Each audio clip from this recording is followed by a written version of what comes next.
Well, there are still 34 victims of the Boston Marathon bombing in the hospital this evening, one in critical condition. Meanwhile, one of the men suspected of maiming them all rests in fair condition under heavy guard.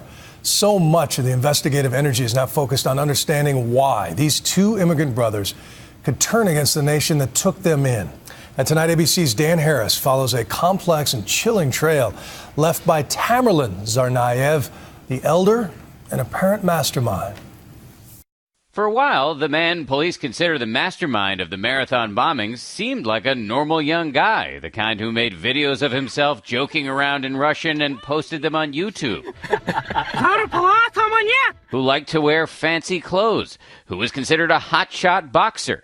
The mystery, one in which we are gathering fresh clues tonight, is how this man, who came to this country for a better life, where he got freedom, safety, education, and even welfare checks, how this man allegedly turned on America so mercilessly.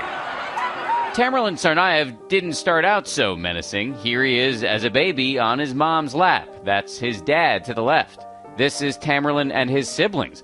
The little boy in front, that's his little brother Jahar, who would allegedly grow up to be his partner in terrorism.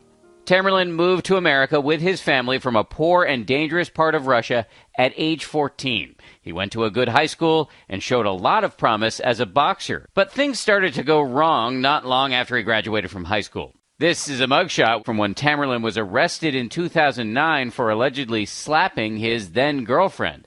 At the time, he told police he was unemployed. He later met and married another woman named Catherine. Her friends have reportedly said Tamerlan was abusive and controlling with her, too. It was at around this time that family members say Tamerlan, who was never much keen on religion before, started to take a deep interest in Islam. What happened is a terrible thing, but I know that my kids have nothing to do with this. I know it. I am mother. His mother says she pushed him in this direction because she wanted him to stop smoking and drinking so much. My kids would never get involved into anything like that. Somebody radicalized them, but it's not my brother. But his uncle told us today that there was another major influence in Tamerlan's life, a mysterious man known only as Misha, a radical Muslim convert described as a bald, heavy-set man with a red beard. Under Misha's sway, Tamerlan reportedly gave up boxing and his study of music. In Russia today, Tamerlan's mother told us the idea that Misha negatively influenced her son is nonsense. But it's pretty clear that whoever was influencing him, Tamerlan was becoming increasingly severe. He started to attend this mosque here in Cambridge, where on a few occasions he actually got into public fights with the imam. He stood up and also, challenged and actually called our preacher a hypocrite. During this time, the Russian government asked the FBI to investigate Tamerlan, worried he had links to extremists in that country. I used to talk to them. They used to come to our house. The FBI now says it found no threat and shut down the investigation. Perhaps what is now the most investigated period of Tamerlan's life is the 6-month trip he made to Russia last year.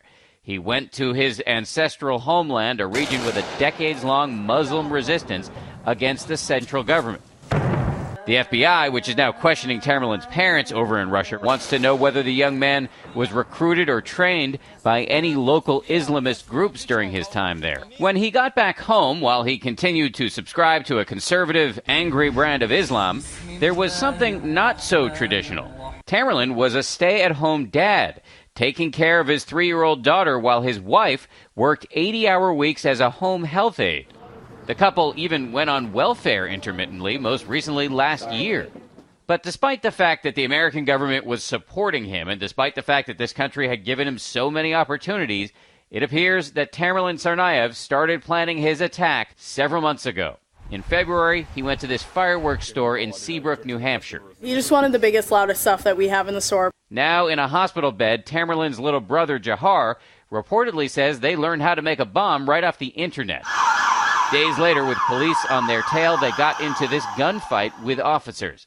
That is them firing from behind their carjacked black Mercedes SUV, according to the man who took these pictures from his bedroom. The photographer says he could see Tamerlan walk toward the officers, firing until he went down and his brother got away.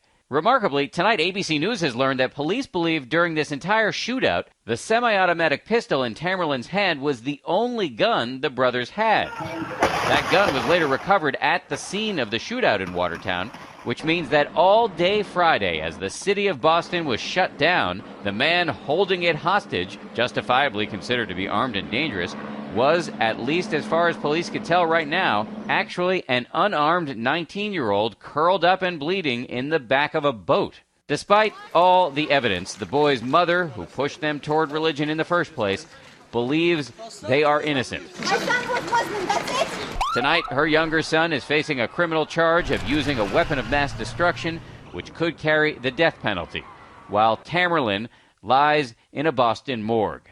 Nobody has stepped forward to claim his body. For Nightline, this is Dan Harris in Boston.